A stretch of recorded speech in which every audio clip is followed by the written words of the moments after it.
器物部的王超然。今天呢，由我带领大家来参观一下我们预展现场璀璨部分的一些重点的杂项拍品。好，那我们现在进入到展场中。首先呢，给大家重点推荐的是我们这一场备受关注的2件青铜器。大家知道青铜器在国内一般是不让上拍的，但是我们这2件是传承有序，而且有清代的老出版、老注录，所以也是可以正常的上拍，是非常难得一见。那么首先这一件呢是汉代的建安的弩机，这一件弩机呢可以说是一件名品了，因为它在清代的金石圈中呢非常出名。我们给大家提供的这个传承呢，有乾隆年间的宋宝纯，然后又传至张廷济，有吴云，到了民国间呢是归徐仓素，然后最后是到了张曾皙手中。张曾皙呢是张静江的哥哥，然后他们张氏家族呢是南巡张氏，也是叫南巡4相之首，是当时非常有名的富绅望族，所以家中收藏非常丰富。我们这2件青铜器呢，就是张氏家族提供给我们的。那么这件汉建安弩机呢，它最早是乾隆年间宋宝纯得到了以后呢，他是做员把这件弩机让张廷济购得。张廷济呢，他对于这件弩机非常喜爱，注录在他的《清一阁古器物文》中。我们这一次呢，上拍这件弩机呢，就是张廷济旧藏的这一件，上面的铭文是汉建安念2年4月，是施吉福，它有一个工匠的名称。如果我们把镜头拉近的话，可以看到它的弩机上方是有铭文的，这个也是它在清代金石圈里著名的一个原因，因为当时的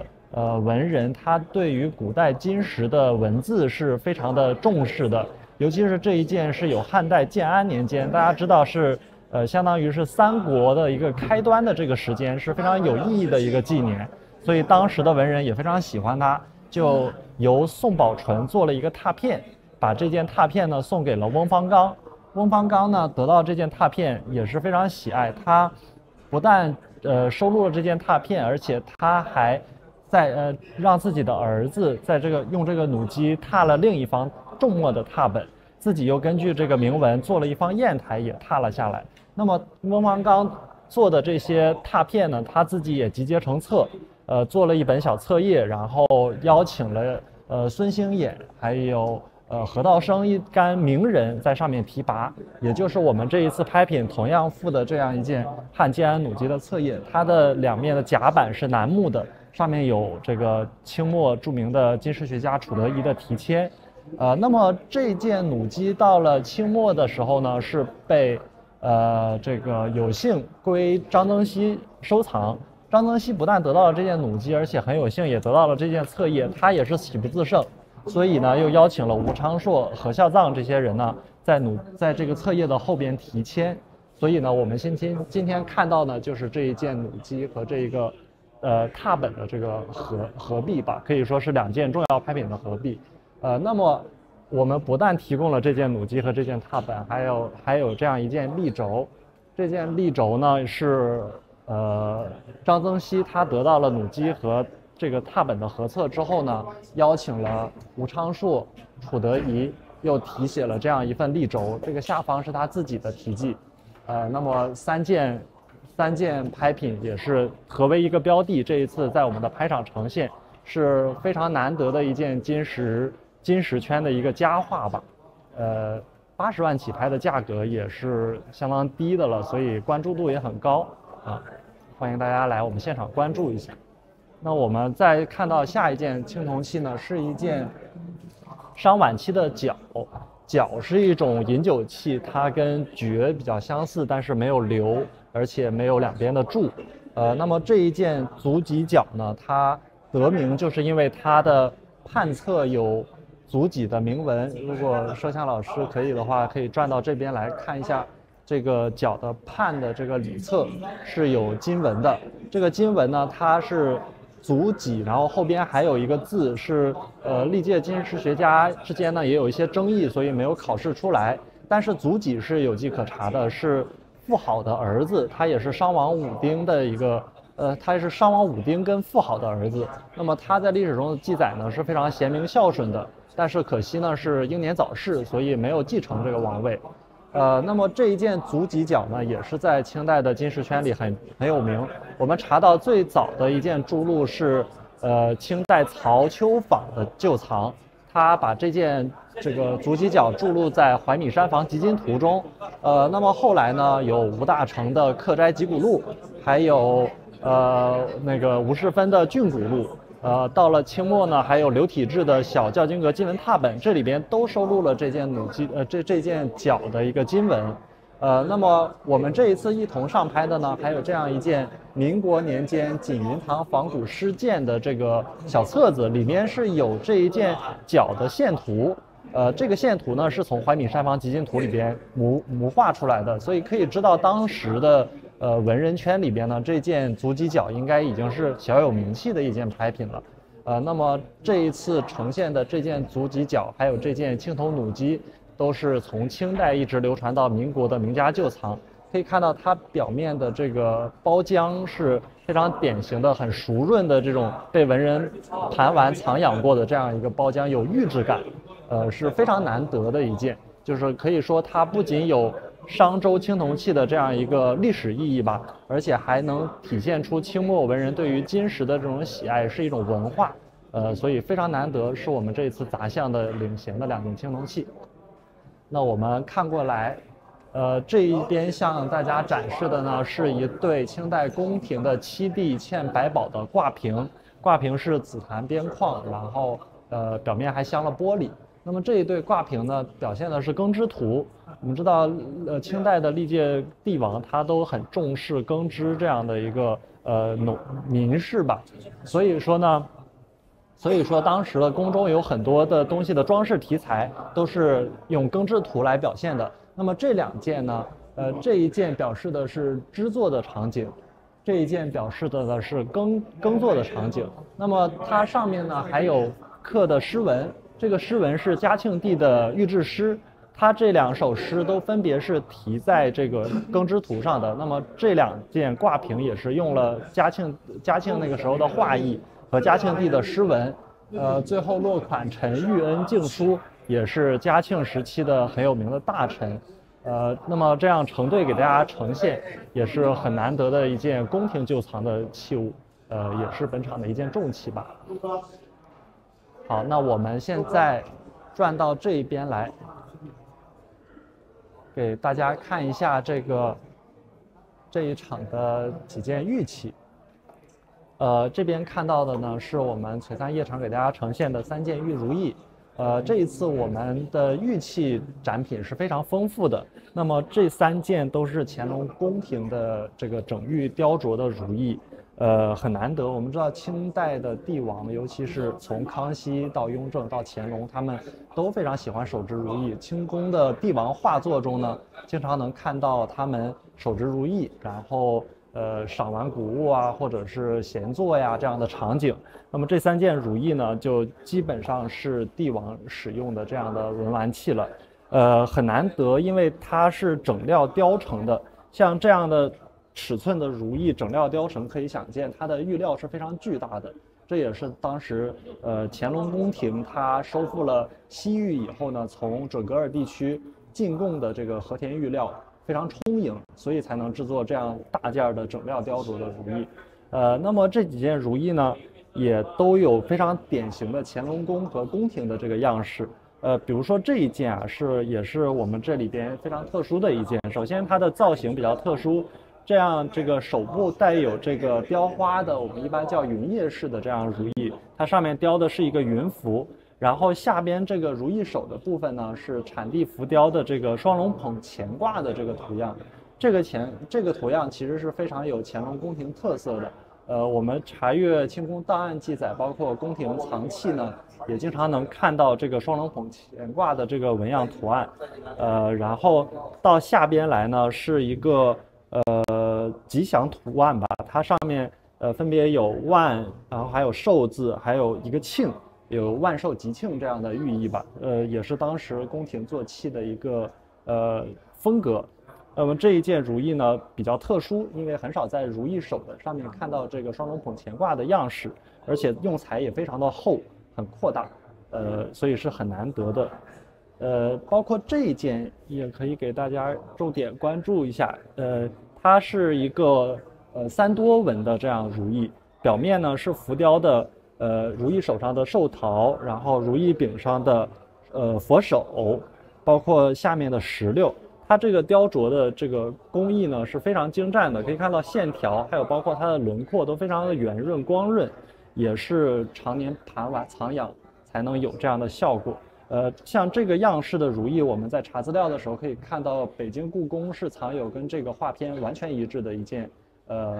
玉如意，可以想见有可能是当时宫中成对陈设的这样的样式。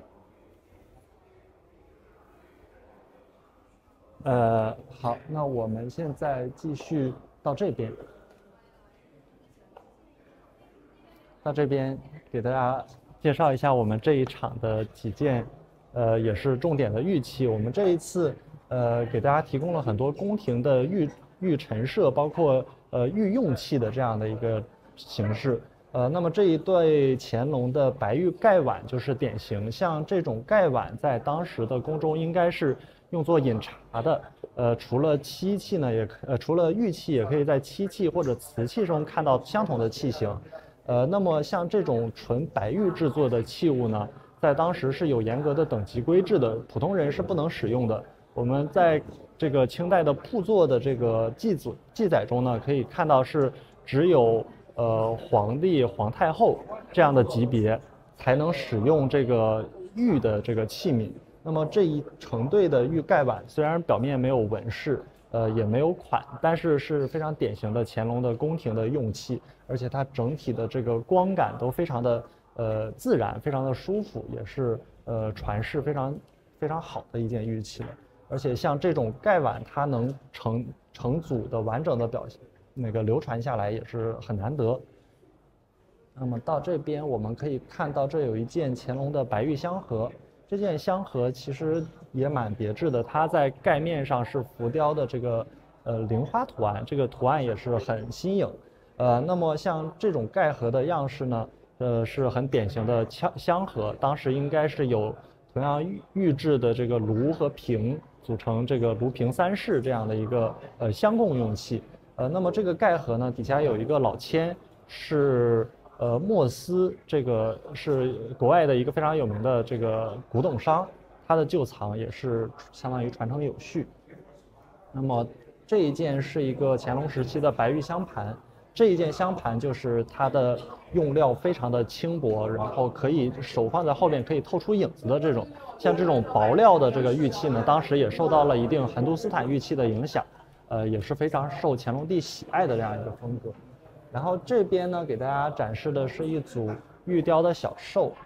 可以重点看一下这一件这个背部嵌松石的白玉兽，这一件是非常典型的乾隆宫廷的这样一个玉器的做法，它表面雕琢非常细腻，如果摄影机可以放大的话，可以看到它尾部的这个鬃毛也是非常纤细、非常明显的刻了出来。最特别的就是它背部嵌了一排这个玉松石，当做这个小兽的背脊。那么像这种做法呢，也有一定的仿战汉古玉这个嵌松石的这样一个做法，也是乾隆时期玉器仿古的一个表现吧。这边是一个元代的闲枝瑞兽，也是可以看到它的整个雕琢有一种粗犷的元代的风格在里边，而且这个整体的尺寸也是比较大的，如果不看到实物的话，很难想象到是一个这样尺寸的玉兽。好，那我们继续看过来，这边给大家展示的是另一组玉器，有一成排的这个小茶杯。那么像这种茶杯在当时的宫中呢，也是我刚刚提到的，就是这种御用器是有等级限制的，绝对不是一般人可以使用的。而且每一件茶杯的造型，其实玉杯的造型都非常的别致。像这一件，它就是一个马蹄杯的造型，可以在瓷器中找到很多相似的存例。很有雍正时期的这个器型特点，也非常典型。包括这一件乾隆时期的握足杯，这个就是非常，如果懂瓷器的朋友，大家可以一眼看出来，它跟乾隆时期的这个名品，粉彩的童子鸡缸杯是完全一样的器型。像这种玉制的也是很少见、很别致的一件。那么如果再看到这边来，这里有一个雍正时期的白玉山子，像这种动石锦鸡花卉的这个题材嘛，在雍正时期的绘画也可以看到。比如说台北故宫郎世宁他画过这个《锦春图》，表现的是完全一致的画片。像这种玉器在当时的宫中呢，也应该是有画样，然后如意馆做过画样以后呢，这个造办处再照样制作形成的这样一个器物。好，那我们看完了玉器，可以再过来看到这边，这是我们这一次竹器一个给大家重点推荐的拍品，也是一件很重要的器物。这是一件嘉庆的庆贵款的竹雕棉花图诗笔筒。这个笔筒首先一眼看过来就可以看到，这个笔筒它的雕琢非常的精细。表面呢刻的是棉花耕作还有织造的这样一个整个图景。像这个棉花图是康熙时期就有这个在宫中有制作的、有绘画的。到了乾隆的时候呢，乾隆帝也专门做了棉花图，还有他的御题诗，组成了这个棉花图诗，也是当时宫中做器的一个非常常见的题材。那么我们这一件呢，可以看到它表面的棉花各个从它耕作到织造的每一个图景是合并在了整面的笔筒上，非常的纤细，每一处小景都是一个耕作图景。上面呢虽然是只有这么大的一个笔筒，但是树木包括每个人的神态动作都雕刻出来了，非常精细，是有乾隆的这个竹雕的风格在里边的。但是它后边的这个刻的御制诗呢，是嘉庆帝的这个御题棉花图诗。像这种御题诗的笔筒呢，应该一般都是皇帝出样以后，然后宫中制作的。那么也证明了它是嘉庆帝宫廷的一件器物。这一件笔筒后边有一个落款是陈庆贵公制。那么庆贵呢，也是从乾隆一直到嘉庆的一个老臣，他是满人，然后也担任了很多重要职务。而且呢，宫中也可以看到一些御册上面有这个书法是他的落款，可以证明他当时是会给皇帝写字用来做器的。那么这样一件笔筒呢，是现在市面上也非常少见。我们查资料的时候可以看到，是01年的法国塔上拍卖有卖出过这样一件庆贵的款的这个笔筒。它上面雕刻的呢，应该是耕作图，跟这一件是相对应的，应该是2件成一对儿。那一件当时就拍到了400多万人民币的一个高价。那么我们这一次呢是220万起拍，也是一个非常合理的价格了，可以说。那看到这边，这里呢是我们的一些木雕的器物，可以看这样有一件乾隆时期的紫檀嵌螺钿的双龙细竹盖盒，也是制作非常精细的一件文房器。虽然是文房器，但是它的尺寸相对于普通的香盒要稍微大一点，也可以看出是宫廷做器的这样一个典型做工吧。然后整个是里边是整挖的，包括这个口部呢都做了这种有点像月华纹或者葵花纹的这个样式，做工非常的细腻。然后盖面呢是用螺钿嵌的双龙捧珠的图案，中间的这个宝珠呢是用了珊瑚寿山石来镶嵌，也是用材非常的奢华吧。这里有一件朱子长的卧榻美人。这个朱子长呢是民国时期黄洋雕刻一个非常有名的大家，他制作的很多佛像在当时就是被大家这个争相购买的一件。那么这一件呢是朱子长雕刻的一件黄洋的卧榻美人，也是很少见的一个作品题材吧。它这个整个是黄洋雕刻的，然后上方是这个美人赤裸的卧在这个榻上的图景。这个榻侧呢有这个朱子长的3字款，这里有一处，这一端还有一处是永嘉子长，也是朱子长的款制，有明确的落款的这样一个朱子长的作品也是蛮少见的。那么黄洋的话可以再看过来，这边有一件黄杨如意，也是给大家重点介绍一下。这个也是清代帝王这个把玩的如意中非常常见的一个材质吧。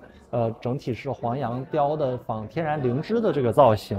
那么这种如意呢，在当时的宫中绘画中呢，也能看到很多相似的这个图样。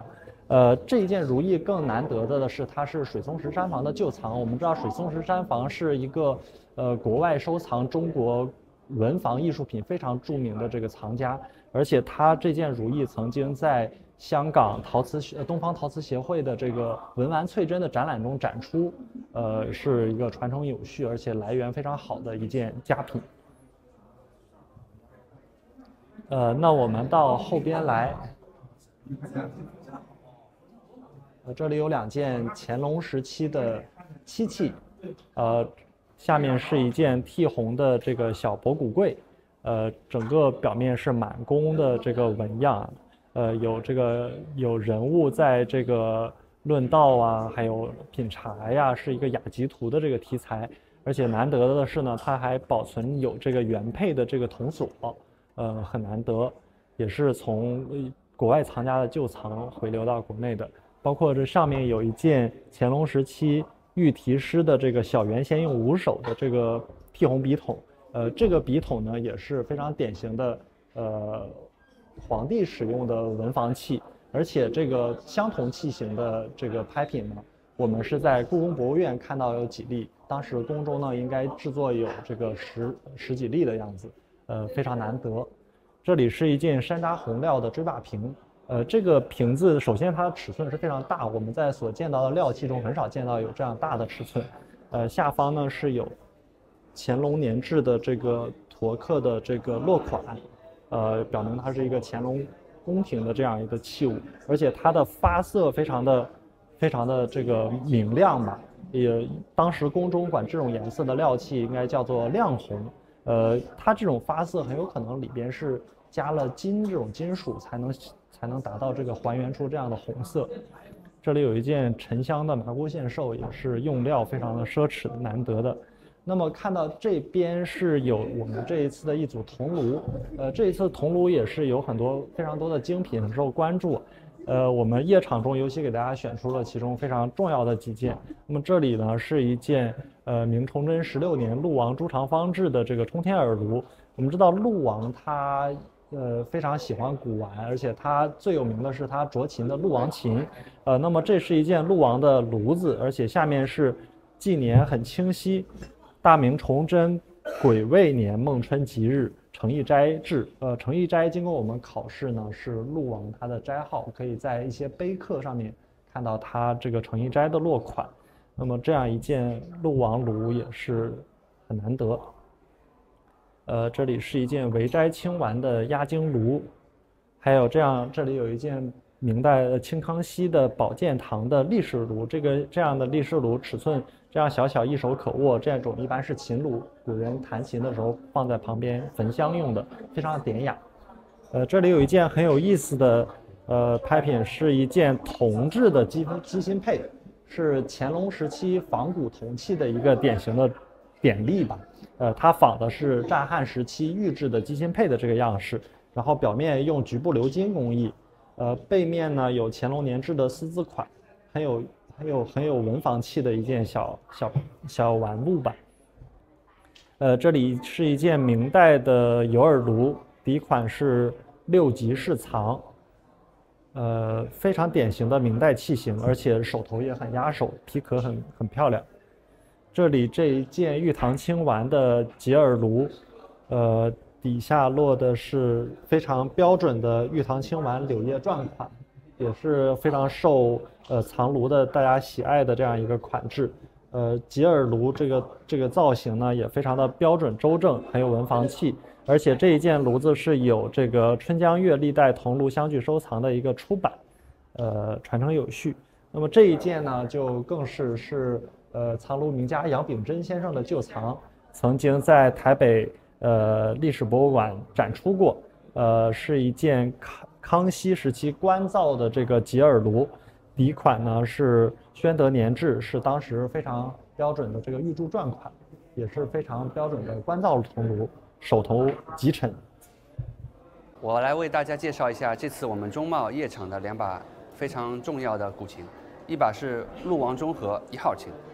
因为陆王琴它有一个最大的特点，就是在我们明代4王琴里面，它是唯一一个是带编号的琴。它一生一共做了将近500张古琴，那么我见过最大的号码有300多号，400号也有。这张是唯一仅见的，当然只有唯一1号，里面标号是陆国志第1号，也是他当时做的第1把古琴。那么这张琴它珍贵在哪里？除了它的一个记载的一个数量是第1号以外，整个琴的造型包含了更多的早期陆王琴的特点。哪几个特点？第一，整个琴面较后面号码编号的陆王琴，琴面更圆，更具有唐圆宋扁，有唐风在里面。第二，琴的底板弧面更大，所以它和后面的陆王琴有一个比较明显的一个区别，就是早期的风貌更具备唐琴的那种味道在里面，或者说当时它在监制过程中吸取了不少唐宋琴的一个制作特点。第3个很重要，就是它里面纳音，很少有见到陆王琴它是属于那种平纳音制作。大家可以看一下，有那种唐宋琴的制作风格，腹能容掌，我的手能掌在里面。那么这种的话，在后面的陆王琴里面不多见的，一般后面的陆王琴都会有微微隆起的纳音，这是早期琴的一个独有特色。整个发音孔也是更小一些，它完全符合当年文献记载的一些早期陆王琴的特点。那么最重要是这张琴，因为它是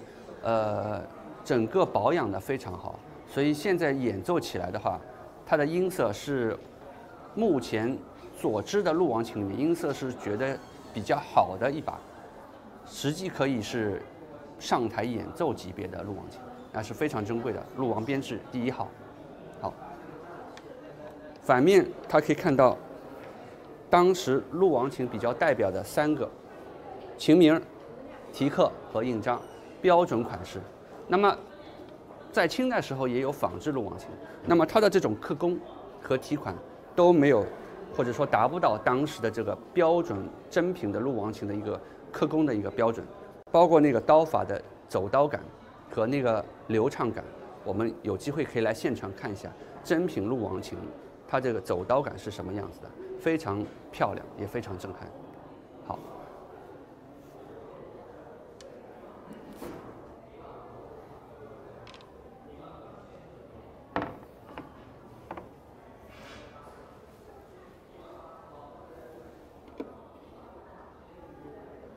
第2张琴呢这是一张宋代的一张重力式古琴，这张琴它的一个传承非常好，是张大千先生送给他的弟子胡洛斯先生的一把琴，所以反面这张琴有当时大千先生在琴面上题字“明月”，我读给大家听啊：“戊子之下，持赠，洛斯老弟，并10余大风堂下，大千居士张元。”啊，这个比较典型的一个大千先生字，而且这把琴在我们这次拍卖的时候，我也有幸查到，在当时是出过一本由上海人民美术出版社出过一本《胡洛斯画集》，里面有这张琴的注录出版，所以在这里我也和大家做一个注录出版的解释吧，多加一个注录出版。当时在《胡洛斯画集》里面有出版这张琴，来源确凿。那么整体看这张宋琴，它的整个造型线条和大家刚才陆王琴看明显区别，更加秀美。因为陆王琴它这个造型还是更具唐风的一个载体来制作的。那么宋琴的特征，尤其是到了南宋晚期，它的肩和腰更趋向秀美，琴的厚度也减薄了很多。那是当时由庙堂之音改到书房雅玩的一个重要标志。很多古琴演奏原来最早是使用祭祀音乐或者是宗教音乐在里面，所以当时的大型的那种祭祀场面或者是韶乐场面都会使用古琴。那随着推向书斋清玩以后啊，文人的参与导致了古琴整个造型和音色审美更趋向于文静秀逸之感。所以你去看到宋代以后，它的琴整体造型就偏向于秀小、清雅之妙，适合书房演奏。那么这张就是属于清雅之妙、清新类的一种宋琴特征，秀美狭长、简薄，音色非常松透。如果大家有机会可以现场来试一下，它的那种松沉感、音色的松沉感，是一般的琴所达不到的。材料是选用的一块非常好的桐木，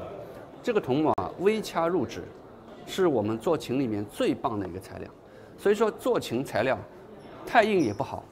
太软也不好，那种微掐入指的感觉材料，它给你的音色审美，尤其是左手的一种触弦感，那是微妙至极的。哎，非常棒一张宋代琴，而且它整个是玉装，我们这个叫玉装琴。玉装琴在琴里面非常难得的，因为玉这个东西啊，它这个材料其实严格来讲，在琴里面由于它的一个弦节振动和一个音源振动的关系，其实并不是特别好的一个载体。但是，一旦你处理的微妙，或者说是在做琴的师傅高超的技术下，往往玉足玉见琴整，会达到出乎意料的美妙之音。这张就属于这种琴、木和玉搭配完美的一把古琴。所以这张琴并没有那种玉装琴的那种尖涩之音，而是更加的通灵和细润。所以我觉得非常难得的一张玉装宋琴，大家可以有机会来玩一下，好吧？谢谢。